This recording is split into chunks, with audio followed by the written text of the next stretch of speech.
And next up, let's talk about starting the journey. This is really for the folks that are brand new to lifting. They're thinking about starting their workout journey to get into better shape, especially right now.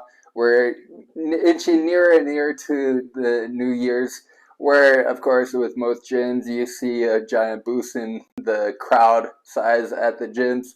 A lot of those folks are either brand new to the gym or they're folks that have just gotten away from working out consistently and they're using that as their opportunity to get back into shape. So here are a couple tips that I hope will be able to help you to make the most out of your journey and to keep it going for an extended period of time. So most folks that go to the gym for their New Year's resolutions, uh, studies show that at least 85% of those folks stop before the end of the first month. So before even getting to February, about 85% of the New Year's resolution crowd actually drops off. So hopefully this will give you a couple points and tips that might be able to help you so you could be part of that 15%, or if enough people watch this, get that at least to 20%, 25%. Hopefully more people will stick around with the gym. We want more people at the gym so we can make this country a lot healthier, the whole world a lot healthier. So first off, set goals. 2, have a plan. And 3, be patient.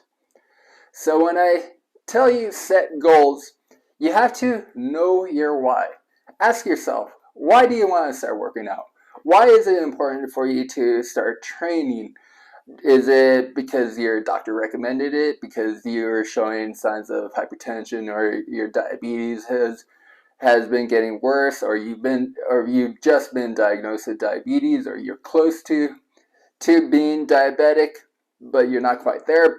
If you start training and you start losing some weight, there is a possibility that you can actually avoid diabetes if you're pre-diabetic. Also, you might just want to spend more time with your family. If you want to be able to go with your kids, be able to play with them instead of just sitting off to the side when they're all running around the park, that's another really good reason for you to start exercising. Some folks just want to be stronger. They want to have more endurance. They're tired of being tired. They're tired of being weak. They're tired of going on board of an airplane and having to rely on someone else to put their bag in the overhead compartment. They want to take charge of their lives. That's another really good reason that it might be your reason that you want to start training. Also, and of course, the most common, especially around New Year's time, is folks have noticed that they've been gaining some weight and they want to drop a couple pounds. They've been noticing that they're getting a little more jiggly and their clothes are fitting a little tighter. Some of their favorite jeans are getting a little too tight for comfort, and they just want to make sure that they can have that go away so their clothes can fit better and they can start feeling more confident about themselves, just because the weight gain has kind of hurt them in that manner. And having a plan. So this is really important. There's a really good saying that I love. It goes, a failure to plan is a plan to fail. So what does that mean? So a general that's fighting in a war, he's not going to just send his troops out there because they're just going to get massacred. He doesn't know where the opposition is. He doesn't know what kind of dangers there are, what's the environment like. The general will have to know all that information so that way he could develop a strategy where to put the troops. Should he send an airdrop? Should he use drones or submarines, Navy SEALs, things to get some intel from about the enemy, so that way he'll know where the weak points are for the enemy and be able to take advantage of those. That's what you also need when it comes to getting into better shape. You have to have a plan. So when it comes to working out, do your research. Some people, of course, as a personal trainer, I'm really biased towards weight training. I've been doing weight training for ever since I was in high school. I'm also really biased with rowing, but I also understand that weight training and rowing is not really the most ideal for everybody. I wish it was because I love those two things, but not everybody has the same likes and on the types of exercises that I do. Discover what types of exercises that you like. If you're a big MMA fan or you're a big boxing fan, you're thinking, hey, I don't want to fight, but I do understand that these fighters are in really good shape. Maybe I should start trying that. And then you could go online, check out all the MMA or boxing gyms that they have in your town, what they have to offer, how much it costs, does it fit your budget. That's a really important thing. You have to make sure that you know what your budget is and you know that you can afford it, and test out the programs that appeal to you. So don't just go all in just one. Give yourself some options so that way you'll be able to test drive whichever type of training that you want to take up, and then you can be able to have a more informed decision when it comes to deciding what type of exercise you want to stick with for the long run, because you know that you have a better picture that that type of exercise is going to keep you more engaged and will keep you going along with it for the long term. So it could be, again, it could be boxing, it could be weight training, it could be Pilates, yoga, rowing, hiking, whatever you like. Find the one that you like, that you love, that you know you're going to stick with, and that one is more than likely going to be your path to better health. Also, know your abilities. This is a big one. How much experience do you have? Like, if you go into a gym, you're going to start weight training, and starting in the New Year's, and you sign up to a gym. Don't just go on the treadmill and then walk around using every single machine and thinking that that's all you have to do to get in shape. Just do whatever, how much time you want on the treadmill or the elliptical, and then just walk around aimlessly. No, you have to know what it is that you can and can't do. So some people, like, let's say you have an injured shoulder. Guess what? A lot of upper body exercises you probably will have to be really, really careful, or may have to actually skip out on, because you don't want to aggravate that injury. You also have to understand that exercises like deadlift, you have to learn how to use proper technique. Mainly because a lot of free weight exercises like deadlifts, like squats, or hip thrusts, even if you're using poor technique, especially if you're trying to build up the weight as much as possible because you see there's a cute girl at your gym and you're trying to impress her, or there's a good looking guy at your gym and you're trying to impress him, that's not the way to go, and you're just going to injure yourself. And guess what? If you injure yourself, you're not going to be able to go to the gym. If you don't go to the gym, you're probably not going to want to come back to the gym once you get healed up. Consider joining a class or even hiring a trainer. This especially goes to the people that aren't very experienced in weight training. Hiring a personal trainer can be a really good way to get yourself more familiarized with the gym equipment, how to use it, and also how to learn how to do a lot of the exercises that could benefit you. Along with having a plan comes the nutrition side. Just like with the workouts, you want to do your research and discover which type of meal plans appeal to you. Go online. You don't have to do intermittent fasting because that's what's trending on Twitter. You don't have to do keto just because that's what's trending on TikTok.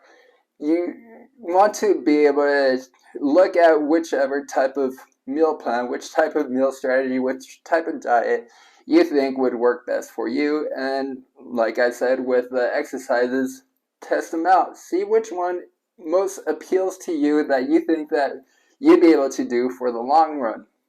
Going along with the research side, You have to ask yourself a bunch of questions like, first off, whichever nutrition strategy you're going with, does it meet your nutrient needs? So a lot of these really trending nutrition strategies, these diets like intermittent fasting, let's say, some celebrities trying to promote this diet, you decide you want to take it, but you look at the types of foods and you realize there's absolutely no vegetables or no produce at all in that diet, you're probably going to be is really short on your nutrient intake. You're not going to get all the vitamins and minerals that your body needs, and you ideally don't want to have to rely too much on supplements to be able to hit your nutrient needs.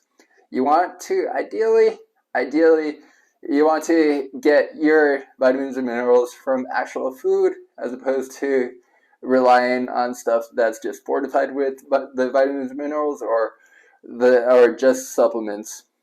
Also, ask yourself if you see yourself eating this way for the long run. If you're going to go keto, do you really see yourself eating like that 6 weeks from now or a year from now? If you don't, it's probably not going to work for you. I know some people, they absolutely love keto. They've been doing it for a bunch of years. Other people's Other people had been doing it for 3 months. At first they loved it, but then they got really tired because the size of the menu options are a lot smaller when you're doing a ketogenic diet. So they quickly got bored and they went back to eating normally. If you're not really familiar with nutrition, also think about hiring a nutritionist or working with a registered dietitian. Make sure you research their background. Do they actually have a degree like me? You see right here, that's a master's in nutrition. I went to school. I studied my butt off. I earned that shit. If a person is just a personal trainer, he went to community college and finished halfway through his diesel mechanics school, that's not an expert in nutrition, and I would not really be too open to dealing with that guy because I'm not saying that he's not smart, but unless he does demonstrate that he does have some expertise in nutrition, it would be really hard for me to trust someone like that. And along with the personal trainer or with whatever training plan whatever training exercise that you want to do, you have to ask yourself, does it fit your budget? Don't be expecting to get the deal of the century with every nutritionist that you talk to. A person that's got a higher education, that has a lot more expertise, much more experience, they're going to charge more than someone that's just starting off, just because they have all the time, the effort, the work, the experience that they've done to get to that point. They would have to be compensated for that. So think of it as like a doctor. Like, one of the reasons why going to a doctor is expensive is because they went through really intense school. They've been doing the work for a long time. It took a long time to get there, and that's one of the reasons why doctors usually charge more. Same thing goes with personal trainers and dietitians, nutritionists, the more experienced ones. Expect them to charge a little more.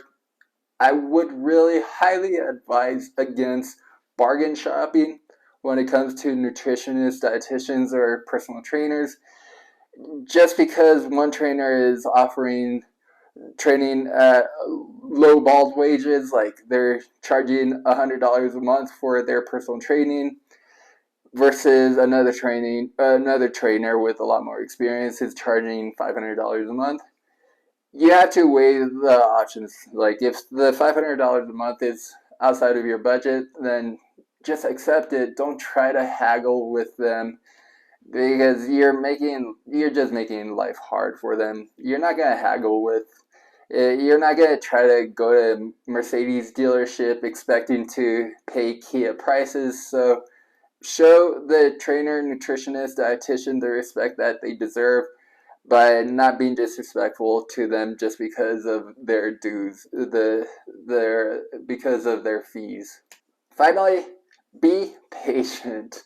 This is so important. We live in an on-demand society where basically everything you want you could get right now. If I wanted to watch yesterday's World Cup game, all I have to do is pull it up on my phone and I'd be able to watch it. Whereas before the internet really took off, like in the '94 World Cup, if I had to watch the USA Brazil game, uh, I would have to wait for whatever TV channel to show the re-air, and then that's when I'd be able to watch the game.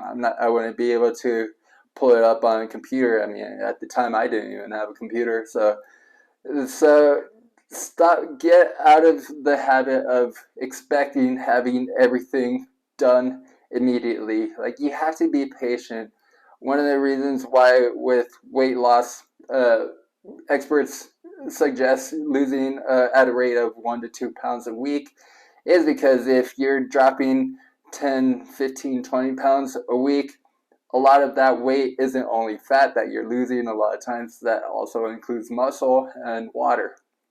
Also, be honest about your current state. Remember what I said, training experience. If you're really inexperienced with your training, expect that the first couple of weeks or months are going to be dedicated mostly to learning how to work out properly, how to deal with the soreness, how you can move along without hurting yourself. Also, be honest about your activity level. If you've been really sedentary for a long time, don't expect to be lifting crazy weights or be expecting to do like crazy hardcore workouts just because it looks really awesome on a hype video.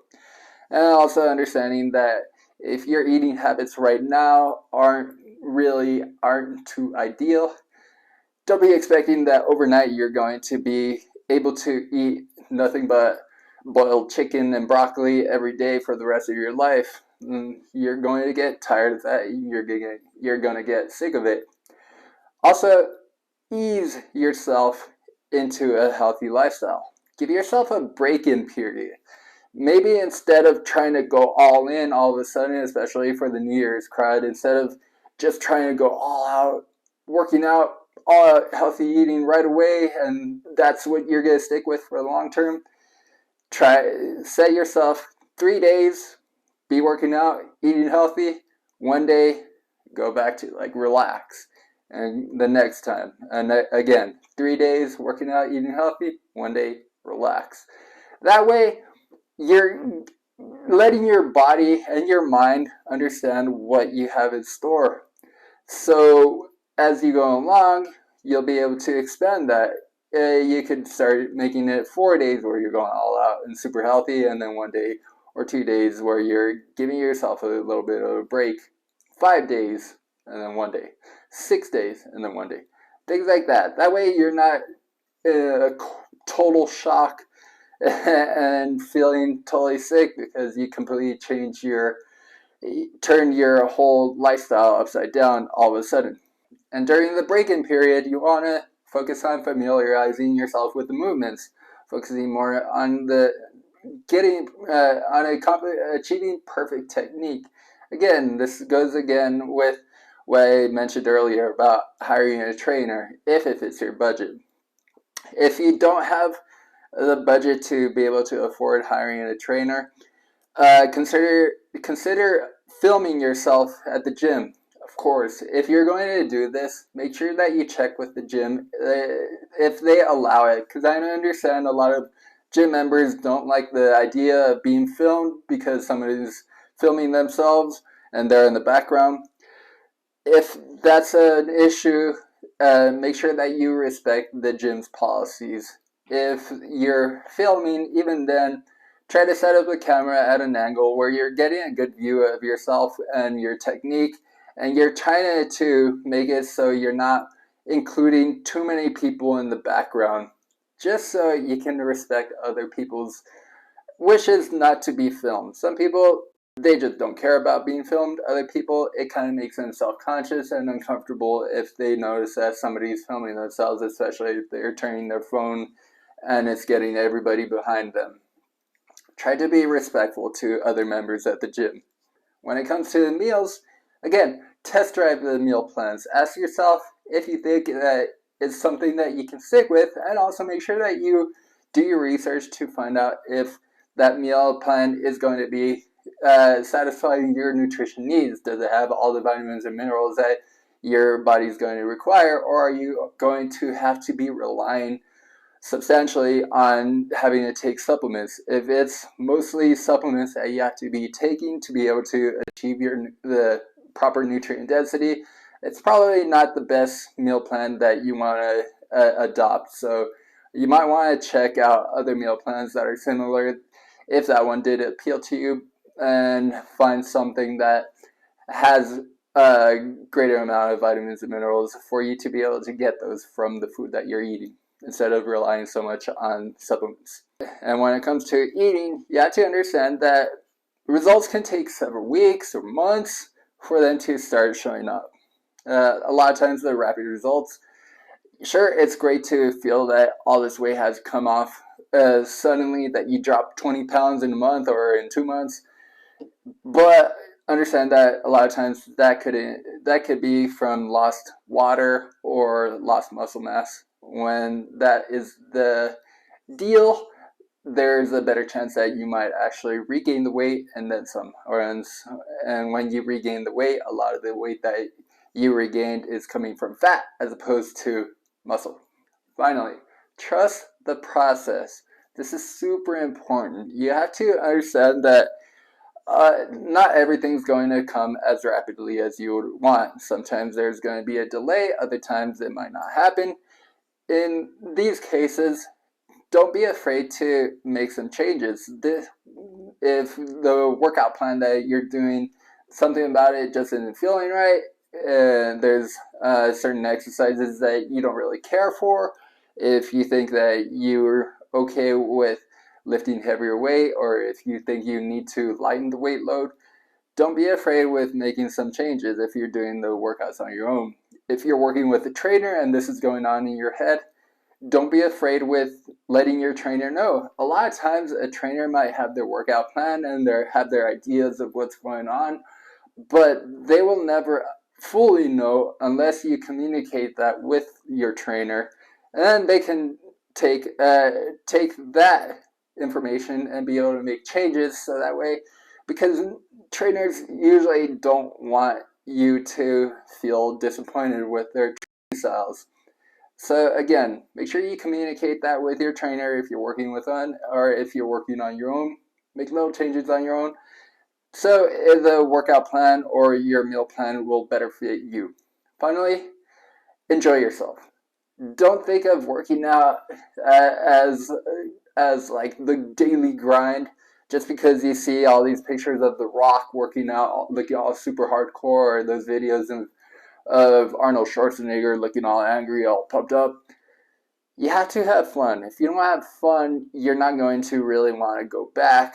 So learn to enjoy yourself and enjoy the process. Stick with it, be committed to it, and if there's any help that you still need, don't be afraid to reach out to me or reach out to one of the trainers at your gym.